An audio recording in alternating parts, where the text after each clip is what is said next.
Hi, this is the team from Easel, and welcome to the third video in our Easel YouTube course about the Easel app library. Today we're going to be going over the Xploder app.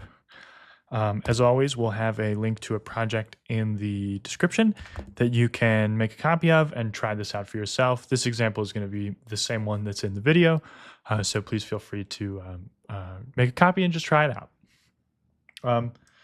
So essentially what the Xploder app allows us to do is take something that is combined or all one piece and break it into separate parts.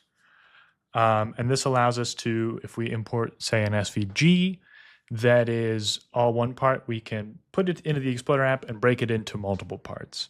And I'm just going to show that really quick. Here I've got this rolling pin that is all one piece. When I select it, I can then go over to the app icon on the left-hand toolbar, select the app icon, and scroll down till I see, let's see if I can find it here, Xploder, right here. So it's Xploder. When I click on that, it will basically explode the shapes to their components, and then I can change the gap in between, and we can see what that's going to look like here, but I'm going to keep it pretty much exactly where it is. If I can get it back to 0 with the slider. And then I'll click on import, and I'll leave the original size.